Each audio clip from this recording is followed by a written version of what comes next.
இந்த நாளிலும் வேதத்துல நமக்கு ரொம்ப முன்னோடியாக உண்மையான தீர்க்கதரிசியாக இருந்த இயேசுவுக்கு முன்னோடியா யார் இருந்தது? எக்கோ எடுத்துடுறீங்களா? இயேசுக்கு முன்னோடியாய் இருந்தது யார்? இயேசுக்கு முன்னாடி வந்த தீர்க்கதரிசி யாரு? சத்தமா, யோவான் ஸ்நானகன். இந்த யோவான் ஸ்நானனை விட பெரியவன் இந்த உலகத்துல ஸ்ரீயின் வயிற்றுல பிறந்தவன் யோவானை காட்டிலும் பெரியவன் யாரும் இல்லை என்று யோவானை குறித்து ஆண்டவர் வார்த்தையை சொல்லி இருக்கிறார். அந்த யோவானுடைய அப்பா யாரு? சகரியா. இந்த சகரியாவுடைய வாழ்க்கையில இருந்து நம்ம இன்றைக்கு 3 காரியங்களை நம்ம படிக்க போறோம். எத்தனை பேர் எக்ஸ்பெக்டேஷன்ஸோட இருக்கிறீங்க? ஆமென். திருப்பிக் கொள்ளுவோம். லூக்கா எழுதின சுவிசேஷம் 1ஆம் அதிகாரம் 5ஆம் வசனம். லூக்கா 1:5.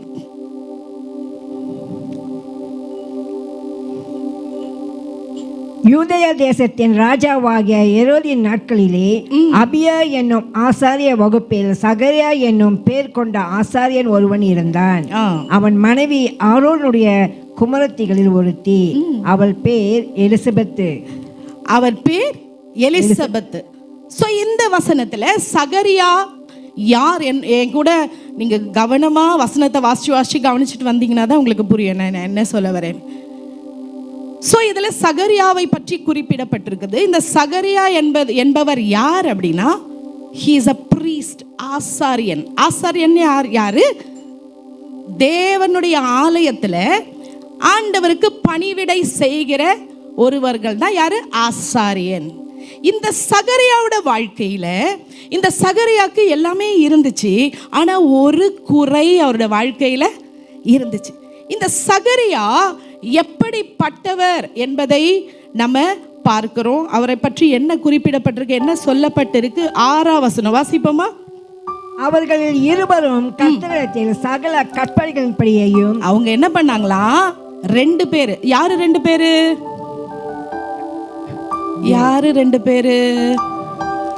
சகரியாவும் அவங்க மனைவி எலிசபெத்தும். அவங்கள 2 பேரை பத்தி என்ன சொல்லப்பட்டிருக்கு வேதத்துல பாருங்க. அவர்கள் 2 பேரும் கர்த்தர் இட்ட சகல கற்பனைகளின்படியையும். கர்த்தர் இட்ட சகல கற்பனைகளின்படியையும் அப்படின்னா என்ன அர்த்தம்? நான் பேசும்போது என்ன பார்க்கணும், வசனத்தை படிக்கும் போது கீழே பார்க்கணும். நான் பேசும்போதும் கீழே பார்த்துட்டு இருந்தா நான் யார்கிட்ட பேசுறது? ஸோ அவங்க 2 பேரும் எல்லா கற்பனைப்படியும் வாழ்ந்தாங்களாம். அப்புறம் நியமங்களின் படியையும், எல்லா நியமங்களின் படியும் அவங்க என்ன செஞ்சாங்க? வாழ்ந்தாங்க. அப்புறம் குற்றமற்றவர்களாய் நடந்து. என்ன சொல்லப்பட்டிருக்கு அவங்கள குறிச்சு? குற்றமற்றவர்களாய் நடந்து. யாரும் அவங்கள ஒரு குற்றம் கூட அவங்கள ப்ளேம் பண்ண முடியாதபடி ஒரு வாழ்க்கையை அவங்க என்ன செய்தாங்க? வாழ்ந்தாங்க. அப்புறம் தேவனுக்கு முன்பாக நீதி உள்ளவர்களாக இருந்தார்கள். தேவனுக்கு முன்பாக அவர்கள் நீதி உள்ளவர்களாக காணப்பட்டாங்க. இவங்க 2 பேரை குறித்து பாருங்க, எவ்வளவு அழகான ஒரு சாட்சியை ஆண்டவர் சொல்றார். இன்னைக்கு உங்களை குறித்து, என்ன குறித்து ஆண்டவர் இந்த மாதிரி சொல்வாரா அப்படின்றத நம்ம என்ன செய்யணும்? நம்மளை நிதானித்து அறிந்து கொள்ள வேண்டும். சரியா? ஸோ இவங்க 2 பேரும் எல்லா கற்பனைப்படி அவங்க நடந்தாங்க, குற்றமற்றவர்களாக இருந்தாங்க. மனுஷங்க ஒரு ப்ளேம் அவங்கள கை நீட்டி சொல்ல முடியாத அளவுக்கு அவங்க குற்றமற்றவர்களாக இருந்தாங்க. 3வது எப்படி இருந்தாங்களா? சத்தமா எப்படி இருந்தாங்க? நீதி உள்ளவர்களாக. They led a righteous life before God. அப்போ இப்படிப்பட்ட வாழ்க்கை உள்ளவங்களுக்கும் என்ன இருந்தது? ஒரு சத்தமா என்ன இருந்துச்சு? குறை இருந்துச்சு. என்ன குறை இருந்துச்சு? 7ஆம் வசனம். என்ன குறை இருந்தது? எலிசபெத்து மலடியா இருந்தபடியினால அவர்களுக்கு பிள்ளை இல்லாதிருந்தது. அவர்களுக்கு என்ன இல்லை? பிள்ளை இல்லாதிருந்தது. அவர்கள் 2 பேருக்கும் பிள்ளை இல்லை. எவ்வளோ இது ஆண்டவர் கொடுத்த சாட்சி. மனுஷங்க குற்றச்சாட்ட முடியல, ஆண்டவருக்கு முன்பாகவும் நீதியா நடந்தாங்க, எல்லாத்தையும் பர்ஃபெக்டா கை கொண்டாங்கன்னு ஆண்டவரே சொல்றாருன்னா அப்ப எப்படி இருந்திருப்பாங்க 2 பேரும்? அப்போ ஆனா அவங்க வாழ்க்கையில என்ன இருந்தது? அப்போ நம்முடைய வாழ்க்கையில குறை இருக்கும் போது நான் என்ன பாவம் செஞ்சேன்னு தெரியலையே, ஏன் என் வாழ்க்கையில இப்படின்னு இல்லை. நம்முடைய வாழ்க்கையில ஏன் சிலது இருக்குது, ஏன் சிலது இல்லை, ஏன் சிலது விட்டுட்டு போகுது, ஏன் சிலது உயிரை வாங்குது அப்படின்னா எல்லாத்துக்கும் ஒரு காரணம் உண்டு. புரிஞ்சவங்க மாத்திரம் கை ஒருத்தர் ஆமென் சொல்லுவோமா? ஆமென். ஒரு காரணம் உண்டு. அது உங்களுக்கும் தெரியாது, எனக்கும் தெரியாது. யாருக்கு மட்டும்தான் தெரியும்? அவருடைய ஞானத்தை நம்மளால புரிஞ்சு கொள்ளவே முடியாது. ரோமர் 11 வாசிக்கிறோம், அவருடைய ஞானத்தின் ஐஸ்வர்யமும் அவருடைய அவரோட அறிவோட ஆழத்தையும் நம்மளால புரிஞ்சு கொள்ளவே முடியாது. அது எப்படின்னா எறும்பை கூப்பிட்டு உட்கார வச்சு வா உனக்கு நான் கம்ப்யூட்டர் சொல்லி தரேன், முடியுமா? எறும்பால புரிஞ்சுக்க முடியுமா? அப்படிதான் நம்மளோட வாழ்க்கையில என்ன ஆண்டவர் செய்யறாரு, ஏன் செய்யறாரு, ஏன் திடீர்னு நம்மளோட லவ்ட் ஒன்ஸ் திடீர்னு மறிச்சு போயிடுவாங்க, ஏன் இது, ஏன் இப்படி நடக்குது, ஏதோ தப்போ அதோ இதோ, ஏன் என் வாழ்க்கை ஃபுல்லா இப்படி இருக்கு, ஏன் இது இல்லை, ஏன் ஆண்டவர் கொடுக்கவே இல்லை அப்படின்னா ஒவ்வொன்றுக்கும் ஒரு காரணம் இருக்கிறது. ஆமென். ஆனா பாருங்க என்ன நடக்குதுன்னு பாருங்க. அவர்களுக்கு பிள்ளை இல்லாது இருந்தது. அடுத்த செகண்ட் பார்ட் என்ன சொல்லப்பட்டிருக்கு? இருவரும் வயது சென்றவர்களாயும் இருந்தார்கள். 2 பேருக்கும் ரொம்ப வயசும். அப்ப பிள்ளை பிறக்க சான்ஸ் இருக்கா இல்லையா? இருக்கா இல்லையா? வயது சென்றவர்கள். அப்படி இருக்கும் போது என்ன நடக்குது பாருங்க. இதை நான் ஃபாஸ்டா போயிடுவோம், இதை நான் சீக்கிரமா உங்களுக்கு எக்ஸ்பிளைன் பண்ணிடுறேன். அவர் யாரு? சகரியா யாரு? ஆசாரியன். அப்போ அந்த நாட்களில ஆசாரியன் மட்டும்தான் என்ன பண்ண முடியும்? the most high place. அந்த பரிசுத்த பிரகாரத்துல ஆசாரியன் மட்டும்தான் உள்ள நுழைய முடியும். அந்த ஆசாரியனும் எந்த கோத்திரத்துல இருக்கணும்? 12 கோத்திரம் இருக்கு. அந்த 12 கோத்திரத்துல எந்த கோத்திரத்துல பிறந்தவங்க மட்டும்தான் ஆசாரியனா இருக்க முடியும்? சத்தமா, எந்த கோத்திரம்? லேவி கோத்திரம், லீவைட்ஸ். அந்த கோத்திரத்துல பிறந்தாதான் ஆசாரியனா இருக்க முடியும். அதாவது முன்னாடி அவங்க ஆண்டவருக்கு ஊழியம் செய்ய முடியும். இப்ப அப்படி இருக்கா? இப்ப எப்படி இருக்கா? ஒரு சகோதரி என்கிட்ட பேசிட்டு இருந்தாங்க, உங்களுக்கு அழைப்பு இருக்கு அதனால நீங்க ஊழியம் செய்றீங்க. ஆனா உண்மை என்னன்னா, நான் ஒவ்வொருவரையும் ஆண்டவர் ராஜாதி ராஜாவுடைய ஆசாரியர்களாக, ராஜரீக ஆசாரிய கூட்டமாக கர்த்தர் தெரிந்து கொண்டிருக்கிறார். ஆமென். Very simple. யார் அவைலபிளா இருக்காங்களோ அவங்கள ஆண்டவர் பயன்படுத்த ஆரம்பிப்பார். யார் டிலிஜென்ட்டா ஆண்டவரை சீக் பண்றாங்களோ அவங்கள ஆண்டவர் பயன்படுத்த ஆரம்பிப்பார். ஏனோ தானோன்னு இருந்தா ரெட்டி ஆண்டவரே இதோ நான் என்ன அப்படின்னா ஆண்டவர் எதுவும் பார்க்க மாட்டார். படிப்பு, திறமை எதையுமே பார்க்க மாட்டார். யாரு ரொம்ப ஒண்ணுமே முடியாதுன்னு இருக்காங்களோ அவங்கள தான் சூஸ் பண்ணுவார். யாரு ரொம்ப ரொம்ப மோசமான நிலைமையில இருக்காங்களோ அவங்கள தான் கர்த்தர் என்ன பண்ணுவாரு? தெரிந்தெடுப்பார். நானே உதாரணம் சொல்ல முடியும். என் தம்பி தங்கச்சி எல்லாரை விட நான் தான் எனக்கு ஒரு பேர் வச்சிருக்காங்க எங்க வீட்டில்.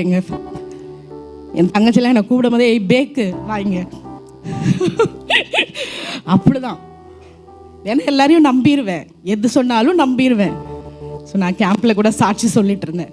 எல்லாம் சேர்ந்து தான் தப்பு பண்ணுவோம், ஆனால் அடி வாங்குறது நான் மட்டும்தான் எங்கள் அப்பா கிட்ட அடி வாங்குவேன். ஸ்மார்ட்டாக தப்பிச்சிடுவாங்க. என் தங்கச்சிக்கெலாம் தெரியும் எப்படி தப்பிக்கிறது அப்படின்னு. அப்போ ஆண்டவர் தள்ளப்பட்டவர்களை, ஒன்றுமில்லாதவர்களை, ஒன்றுமே தெரியாதவர்களை தான் ஆண்டவர் என்ன செய்கிறாரு? தெரிந்தெடுக்கிறார். இப்போ நீங்களும் நானும் விசேஷமானவர்கள். ஹல்லேலூயா. பாருங்க, இப்போ இவங்களுக்கு வயது சென்றவர்கள் ஆயிட்டாங்க, அவங்களுக்கு பிள்ளை இல்லை. அப்போ இந்த ஆசாரியன், அப்போ எல்லாரும் எல்லா நேரத்துலையும் உள்ள போக முடியாது. நிறைய ஆசாரியர்கள் இருப்பாங்க. அதில் அவங்கவுங்களோட டேர்ன் வரும்போது தான் ஒருத்தர் உள்ள போக முடியும். அப்போ ஒருத்தர் உள்ள போறவரு உயிரோட வெளியே வருவாரான்றதுக்கு என்ன இல்லை, கேரண்டி. ஏன்னா பரிசுத்தம் இல்லாம உள்ள நுழைஞ்சா அங்க அவங்க அவுட், அவ்வளவுதான். அதனால அவங்க என்ன பண்ணுவாங்க, அவங்க டர்ன் உள்ள போக வரும்போது பயங்கரமா தங்களை பரிசுத்தமா என்ன செஞ்சுக்குவாங்க.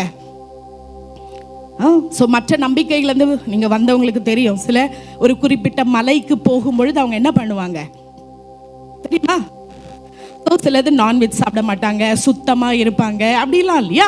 அதே போல் இந்த ஆசாரியர்கள் அவங்க டர்ன் உள்ள தூபம் காட்ட போகும்போது பயங்கரமாக அவங்க என்ன செய்வாங்க, ப்ரிப்பேர் பண்ணுவாங்க தங்களை. அவங்கள உள்ள அனுப்பும் போதே காலில் கயிறை கட்டி மணியை கட்டி ஒரு கயிறை கட்டி தான் அவங்க உள்ளே போகும்போதே அனுப்புவாங்க. ஏன்னா உள்ளே போய் அவங்க இறந்து செத்து போயிட்டாங்கன்னா வேற யாரும் உள்ளே போய் அவங்கள தூக்க முடியாது. அங்கேயே அவங்க இறந்துட்டாங்கன்னா அப்படியே கயிறோடு என்ன செய்வாங்க, வெளியே இழுப்பாங்க. அப்போ ஊழியம் செய்கிறவங்க எவ்வளோ கவனமாக இருக்கணும், எவ்வளோ ஜாக்கிரதையாக இருக்கணும் பார்த்தீங்களா? ஸோ நீங்கள் எல்லாருமே ஊழியக்காரவங்க தான், யாருக்கோன்னெலாம் நினச்சிட்டு உட்காந்துட்டு இருக்காதீங்க. ஓகே, நம்ம ஒவ்வொருவருக்கும் கிறிஸ்துவின் அன்பை இந்த உலகத்துக்கு கொண்டு போகிற கடமை நம்ம ஒவ்வொருவருக்கும் இருக்கிறது. ஆமே. அதனால தான் ஆண்டவர் ரட்சித்து கொண்டாந்து சபையில் உட்கார வச்சுட்டு இருக்கார். இப்படியே உட்காந்து இங்கே நம்ம மட்டுமே உட்கார்ந்து இருக்கிறதுக்கு இல்லை, சரியா? அது டாபிக் இல்லை. ஓகே, அதோட விட்டுருவோம் நம்ம. அப்போது இந்த சகரியாவோட காலில் அவர்கள் கயிறை கட்டி உள்ள அனுப்பிட்டு என்னன்னா வெளியே இருந்துட்டு எல்லாரும் ஜெபிப்பாங்க. என்னன்னு ஜெபிப்பாங்க சொல்லுங்க, என்ன ஜெபிப்பாங்க? வெரி குட் சிஸ்டர் ரீட்டாக்கு ஒரு கரங்களை தட்டுவோமா? இன்னும் கொஞ்சம் சத்தமா சொல்லுங்க சார். எதுக்காக ஜெபிப்பாங்க? அவர் உயிரோட வெளியே வரணும். எங்க இருக்கு அந்த வசனம்? 10ஆம் வசனம் வாசிப்போமா? தூபம் காட்டுகிற வேளையிலே ஜனங்கள் எல்லாரும் கூட்டமாய் வெளியே ஜெபம் பண்ணி கொண்டிருந்தார்கள். தூபம் காட்டுகிற வேளையிலே, யாரு தூபம் காட்டுற வேளையிலே? சகரியா உள்ள போய் தூபம் காட்டுற வேளையில வெளியே எல்லாரும் அப்படியே சீரியஸா போனவர் வெளில வந்துடணும் அப்படின்னு பயங்கரமா எக்ஸ்பெக்டேஷனோடு அப்படியே பார்த்துட்டு பக்கு திக்குன்னு நின்றுட்டு ஜெபம் பண்ணிக்கிட்டு இருந்தாங்க. அப்போ ஒரு விஷயம் நடக்குது. என்ன நடக்குது? 11ஆம் வசனம் வாசிப்போமா? அப்பொழுது கர்த்தருடைய தூதன் ஒருவன் தூப பீடத்தின் வலது பக்கத்திலே நின்று அவனுக்கு தரிசனமானான். 12ஆம் வசனம். சகரியா அவனை கண்டு கலங்கி பயமடைந்தான். அந்த தூபம் காற்ற இடத்துல யாரு வெளிப்பட்டா? தேவதூதன். சகரியா வீட்டுல இருக்கும் போது தேவதூதன் வெளிப்பட்டாரா? இல்ல. தேவ பிரசன்னத்துல, தேவ சமூகத்துல அங்கு அவர் தன்னை பரிசுத்தப்படுத்தி கொண்டு, தன்னை ஆயத்தப்படுத்தி கொண்டு, அவர் ஆண்டவருடைய சமூகத்தில் தன்னுடைய பிரச்சனையை விட்டுட்டு ஆண்டவருக்காக தன்னை ஆயத்தப்படுத்தி அவர் தூபம் காட்டுகிறதற்கு உள்ளே போய் நின்ற போது அங்கு தேவ தூதன் அவரோடு கூட பேசுகிறார். வலது பக்கத்துல நின்று என்ன சொல்றாரு? சகரியா அவர் பயப்படுறாரு. பார்த்த உடனே 13ஆம் வசனம் எல்லாம் சேர்ந்து வாசிக்க போறோம். 13ஆம் வசனம் சேர்ந்து வாசிப்போமா? தூதன் அவனை நோக்கி, சகரியாவே பயப்படாதே, உன் வேண்டுதல் கேட்கப்பட்டது. சகரியாவே பயப்படாதே, உன் வேண்டுதல் கேட்கப்பட்டது. உன் வேண்டுதல் என்ன செய்தது? கேட்கப்பட்டது. எந்த இடத்துல ஆண்டவர் பேசுகிறார், எந்த இடத்துல கர்த்தருடைய வார்த்தை சகரியாவுக்கு வெளிப்படுகிறது என்றால், சகரியா ஃபெய்த்ஃபுல்லா இருக்கும்போது. சகரியா எப்படி இருக்கும்போது? ஃபெய்த்ஃபுல்லா இருக்கும்போது. அவருடைய வாழ்க்கையில அவர் ஆண்டவருடைய சத்தத்தை கேட்கிறதற்கு தன்னை ஆயத்தப்படுத்தி அவர் நிற்கும் போதுதான் தேவனுடைய சத்தத்தை அவர் கேட்க முடிந்தது. Faithfulness position you for God's voice and blessings. புரிஞ்சவங்க மட்டும் கை உயர்த்தி ஆமென் சொல்லுவோமா? வாழ்க்கையில கர்த்தருடைய ஆசீர்வாதத்தை பெற்றுக்கொள்ளணும்னா ஆண்டவருடைய சத்தத்தை தெளிவாய் கேட்க வேண்டும் என்றால் நாம பெர்ஃபெக்ட்டா இல்ல, நம்மள உண்மையாக இருக்க நம்மள பொசிஷன் பண்ணும்போது, நம்மை நாம தகுதிப்படுத்த முயற்சிக்கும் போது, ஆமே, ரொம்ப ரொம்ப சந்தோஷமா இருந்தது. நான் ஆச்சரியப்பட்டு போனேன். நிறைய பேர், சிலர் கொஞ்சம் வயதானவர்கள் வந்தீங்க, டயர்டா ஏர்லி மார்னிங் எழும்பி வந்தீங்க.